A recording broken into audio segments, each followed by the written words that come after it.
Hey guys, we're going to talk about Ww2 Kill Confirmed. So this is the second game in the Kill Confirmed series. This focuses on Private Jackson from the 101st Airborne. You're going to play as him and you're going to play through his career. So the aim of the game is to work your way through these zones, 6 zones, and achieve your objectives in each zone and try and rank up Private Jackson as much as you can. And how you do that is by earning victory points. The game uses the same system as Sniper Kill Confirmed, but with some differences. So, the first thing we do is draw a cover card for Private Jackson. So I'm going to draw a cover card. And we have a stone wall that gives us +2 cover. So we lay that on our cover card section here. So you can see this is Private Jackson. This is his player aid. We put the cover card in there. We're using an M1 Grand weapon for these first missions. And on this track, you can see I can track wounds, critical wounds, and fatigue score. Also ammo as well. So in the game, we have to track ammo.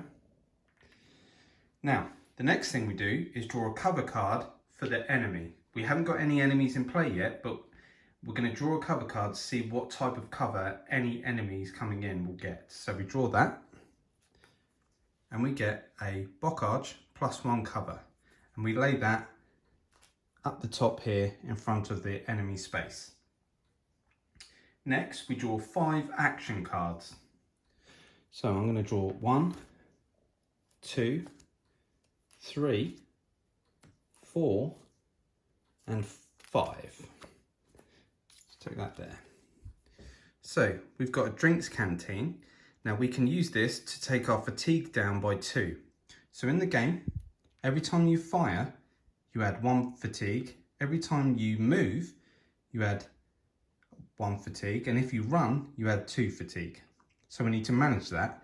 And if it gets to 10, your hand size is limited to 3 cards. So you really need to keep on top of this.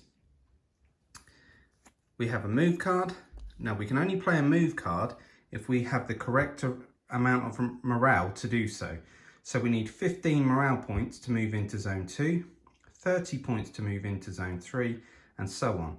And how we earn those, as the same as Sniper Kill Confirmed, we earn morale points by killing enemies. So we get 5 morale points per enemy. We have a fire card. A fire card lets us perform 2 fire actions. We have another fire card, and we have a hand grenade. So a hand grenade card lets us choose a hand grenade from the tactical deck, and we get to use it for free. So we've done that. The next part is the German artillery phase. So we have number counters in this pot. We're going to draw a number counter, and if it matches the zone we're in, which is zone 1, we're going to receive German artillery in that zone. So I'm going to draw, and it is a 2, so it doesn't match. Now, if it did match zone 1, we would have to play 2 cover cards to ignore the German artillery. But in our hand of cards here, we don't have any cover. In that case, we would take a critical wound, and it'd be applied there as a critical wound. But it didn't match the zone, so we're fine for now. After the German artillery phase, we draw an enemy card. And any time an enemy is killed, you draw another card. So we're going to draw an enemy card. And it is a Fallschirmjäger, 2 Fallschirmjäger infantry. So we lay this card in the enemy space.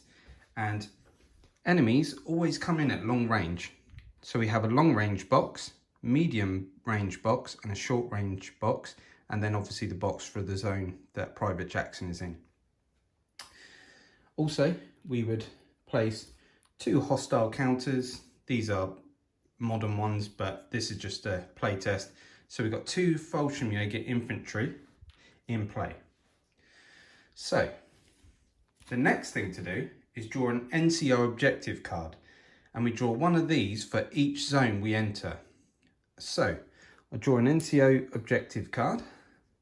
And it says, NCO order, no enemy in player zone. We earn 3 victory points if we don't allow enemies into our zone. So we need to stop enemies getting into our zone. This objective lasts for the whole time we're in this zone. As soon as that objective is achieved, if we moved into zone 2, we would draw another objective card. And this is how we earn our victory points to rank up Private Jackson. So we've done that. Now we move to our action deck. And obviously the first thing I'm going to do is play a fire card. So I play the fire card, and the first thing I have to do is check for weapon recoil.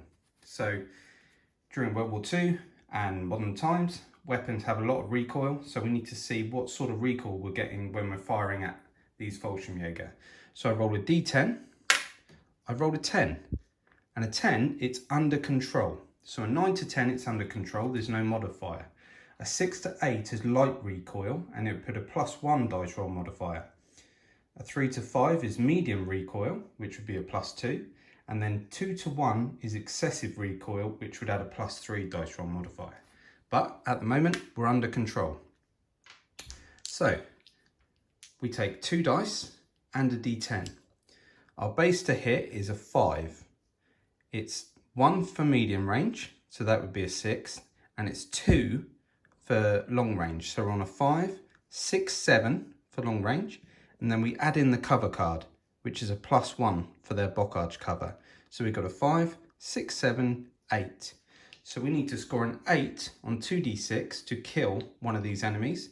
And if we score a 10 on the d10, it's a weapon jam and the shot is not effective.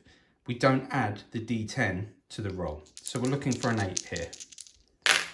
Roll and we get boxcars. So straight away, we've killed one of those enemies. Remember, there's 2 there. So we've killed one. That earns us 5 morale points. So we move the morale track up to show we've got 5 morale points. Remember, we need 15 to move into this zone. However, I get 2 shots for each fire card. So I'm going to fire again. So I need an 8. Here goes the second shot. 5, 6, 7, 8. We hit. That would destroy them. However, for this demo, let's say we missed that shot. We only scored a 6. Every time you miss a shot, enemies move 1 box. So the enemy have moved to the medium range box, and they're going to fire at us. Enemy infantry always fire 3d6, and they normally hit us on a base of 4. However, we are behind a stone wall. We have +2 cover, so they're going to hit us on 6s. They scored a 6. It's not how many 6s, they just need 1 6. So we apply a wound here. They've put a normal wound on us. Okay, so we played 2 fire cards, and because we played a fire card, we played 1 fire card, which gave us 2 fire actions. So we take 1 point of fatigue. The next thing I can do is play fire again. However, I don't have a reload card. If I had a reload card, I wouldn't have to use an ammo counter. If I don't have a reload card, I have to expend this ammo counter, and you get 8 ammo counters. So I've had to expend one of those to play this fire card without a reload card. Because it's a new fire card, I have to check weapon recoil again. So I roll, and it's a 10, so it's under control. So we're going to fire again at these guys. So they're now at medium range, so it's a base of 5, 6 for medium range, 7 for cover. So we need a 7. We've rolled a 6 and a 10, which would be a weapon jam. So that shot, it wasn't effective anyway. They moved to short range and open fire again, needing 6s. Every time you miss, enemies will move and fire at you. And they got a 6 again. So they put another wound. So we've got 2 normal wounds. But remember, we get 2 shots per fire card. So I'm firing again. Now they're at short range, so it's a base of 5, 6 for the cover card. So we're looking at 6. And we kill them. So that kills the last remaining enemy.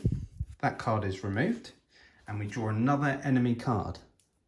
This time, it's an MG42 team.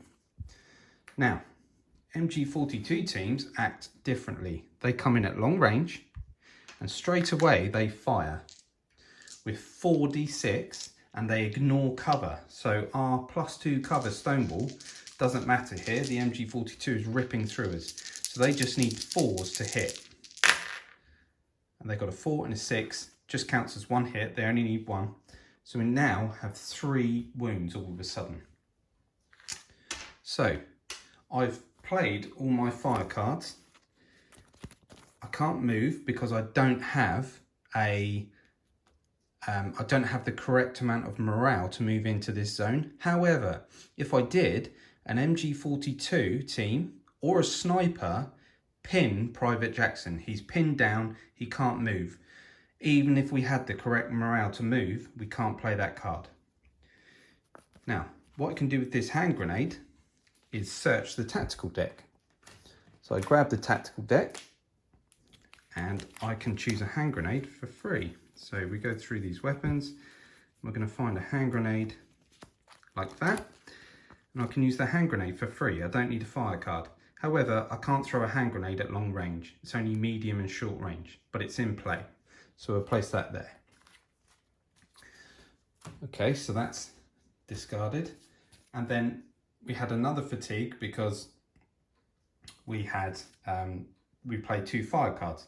So I can play the drinks canteen to minus that fatigue. So I'm taking a drink from the canteen and it reduces by 2. So we now don't have any fatigue. And we can't play that move card. Anytime I can't use cards, I can discard them. So if I got a hand of 5 cards and I can't use any of them, I can discard all of them. Once you discard your cards or cards you can't use, you then move on to the American Artillery phase. In the American Artillery phase, you draw a card, and if it says fire, you have a chance of American Artillery turning up. However, we draw the cover, so it doesn't matter. If we did draw a fire, you would have to roll 2d6 looking for a 6. If you got a 6, then you get 15 morale points and any enemies in play would be destroyed. So you go 5, 10, 15, which would give us 20 morale. This MG42 team would be removed if we got the American Artillery. Again, another enemy would be selected. This time it's a German sniper. He comes in at long range. The only 2 enemies that fire at you as soon as they come in are an MG42 team or a German sniper. German sniper rolls 1d6, ignores cover and gets a +2. So he rolls a 2, but +2 is 4. That's the base he needs to hit us. That puts another wound on us. So we don't have any cards to react now. After we've done the American Artillery phase, we go to the enemy reserve phase. So we draw an enemy card, and if it says enemy reserve, which this doesn't, we would move the enemy reserve track up. If this gets to 8, it's game over. You've been overwhelmed by German reserves. But we didn't draw one, so we're fine.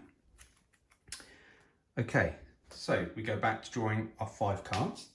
So I go 1, 2, 3, 4, 5.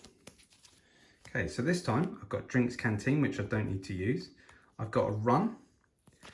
I've got a normal move, first aid and a run. So we'll play the first aid card and we can remove 1 wound. So we remove that wound down. I'm going to play a run card. Now a run allows me to move into the next zone because we've got enough morale to do so now. If I run, the enemies don't spot us down. We can run in there without enemies following us. If I played a normal movement card, on a roll of 4+, enemies would follow us. So I'm going to play a run. It costs us 2 fatigue to do that. So that goes up to 2. And we move into zone 2. This sniper has lost track of us. And we draw another enemy, which is normal infantry times 3. So you'd have normal infantry, 3 of them, coming in at long range. Now, because we've moved into a new zone, we have to select new cover cards for us and the enemy. So we get rid of these and we draw. We have woods +1 cover, not so good. And the enemy have a stone wall +2 cover. Okay, so far, in zone 1, we didn't get any enemies in our zone. They didn't assault us, so we earned 3 victory points of this card. So this card's removed and we earned 3 victory points, so we put that off to the side. Because we're in a new zone, we're going to draw another NCO order card, and this time we have to kill 3 enemy infantry to gain 3 victory points. Okay, so my cards now, I don't have a fire card, so I can't perform a fire action. I can discard 4 cards to do so, but I've only got 3 in my hand. As soon as I can't use my cards, I just discard them. I then do the American artillery phase, which isn't a fire, so we can't do that. We then check for enemy reserves. It's a no, so we're fine. So we're back to drawing 5 cards again. So 1, 2, 3, 4, 5. And then we almost forgot German artillery phase. We have to do that every turn. This time it is a 5, so we're in zone 2, so we're fine. Look at our hand of cards. We've got a prone, 2 of those. We've got a reload, a rifle butt, and a run. Now, a rifle butt allows you to kill 1 enemy in close combat automatically, so that's a really good card to have. Prone allows you to ignore a hit. So if infantry fired at us and we took a hit, I could play prone and ignore taking a wound. So that's a good card to have. Now the other card we need to look at is support weapon.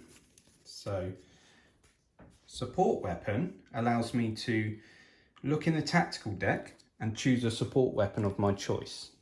So I can use a smoke grenade, mortar fire, bazookas, satchel charge, aimed fire, all sorts, but we're going to choose a machine gun.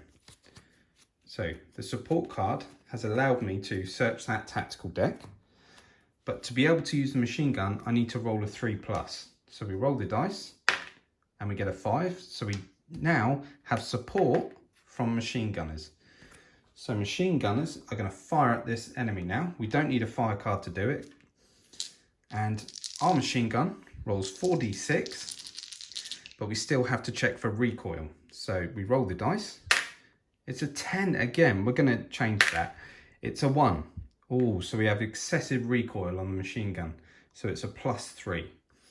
So we're a base of 5, +2 for long range, 5, 6, 7, +2 for the cover. That's 9, +3 for excessive recoil. So we're on a 12. So we need a 12, but we get to roll 4d6 because this is a machine gun. We roll the dice. We got 5, 6, 7, 8, 9, 10, 11, 12. Yes, we killed one of those infantry. That would give us another morale point. Okay, that machine gun card is removed. And we have support from them. Let's say they got to short range. I could then use my hand grenade. Remember our hand grenade we got for free? A hand grenade, you can roll for each enemy. So say there was 2 German infantry there. I can play a hand grenade and roll for each guy, ignoring cover. So you just take the base of the range that they're at. So they're at close range, which is a 5. So I'd roll for the first guy. He'd be killed. I'd roll for the second guy and he'd be killed. I'd then remove the grenade. Okay, so let's look at close assaults. If we miss a shot at close range, then they jump into our box and perform a close assault. In close assaults, as the player, you get to attack first and you roll 3d6, needing 3s to kill. So I'd roll my dice, I'd kill 3 enemies. So they would be wiped and we'd get another enemy in. However, if we didn't kill them, let's say I killed 1 and they had 2 guys left, they then attack us and they hit on 4s. 4, that would apply a critical wound. You never want enemies left in your zone, because if they get a hit on you, they're going to kill you by critical wounds. You can take 3 critical wounds and then you're killed in action. So that's how close assaults work. If we play a fire card and we expend an ammo counter because we don't have a reload card, which I talked about already, as soon as these are gone, as soon as your 8 ammo counters are used up, you have a +1 dice roll modifier to hit. So you're going to be penalised for not having that ammo counter. If you have a reload card, however, you're going to be fine.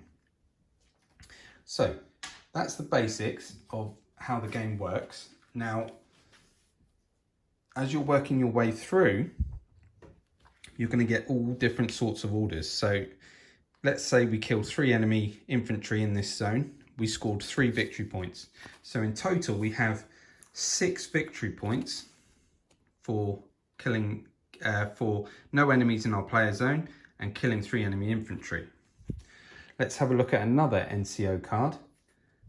Destroy a pack 40. So that would be there. And our pack 40 would go and play above them. Now the pack 40 doesn't fire at us, it's just there as an objective to secure. The only way you can destroy a pack 40 or a tank, a Panzer IV, is by using a support weapon, choosing a mortar or a bazooka.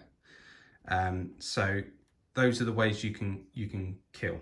Now, if you get to zone 6 and Private Jackson's still alive, you need to play 2 movement cards to extract from the mission, to escape the mission, okay? And they can either be a run and a normal movement, any type of movement card. You need to play 2 of them to escape from the mission. If you finish the mission and you're still alive, you score all victory points from the cards, and you're going to rank up your character. So as you can see here, you'll start as a private, you'll then go to private first class, corporal, specialist, sergeant, staff sergeant, and so on. So to get to private first class, you need 10 victory points. We didn't score 10 for this example, we scored 6, but we're getting there. If Private Jackson is killed in action during the mission, then you only score half of your victory points for the mission. So we would have scored 3 if we were killed in action. If you're playing the campaign, which is 10 missions long, Private Jackson can die 3 times in terms of gameplay. So he can die 3 times. However, if he dies, you lose half of your victory points that you've earned up to that point. So if you were 2 away from becoming a sergeant and you died during the campaign, your victory points go down. So you're going to have to work back up to the victory points. So the whole point of the game is earning the victory points and ranking Private Jackson up as far as you can. So as you can see from this demo, it plays very tense. There's lots of challenges coming in at you. So you can see as well, you get enemies with grenades. So let's just say, I can never find it when we're on camera. Here we go. So infantry with grenades, they would come in at medium range and throw a single grenade at Private Jackson. They ignore cover, so they just need a 4. A 4 would give us a normal wound. So you're always trying to manage wounds, critical wounds, and trying not to let your fatigue go up to 10, because then your hand of cards is only 3, which is no good to anyone. So this is just a small look at how the game works, using the same system as Sniper Kill Confirmed, but as you can see, this is more focused on infantry combat with a few objectives thrown in there, such as tanks and pack 40s. I hope you like what you see. Also, as Private Jackson ranks up, he'll be able to unlock different weapons. So the M1 carbine, the Thompson, the BAR, but you need the victory points to do it. So that gives you the incentive to play through and earn as many victory points as you can, because each rank you'll unlock a weapon or a special piece of equipment. So this has been a quick look at World War II Kill Confirmed. I hope you enjoyed. Thanks very much.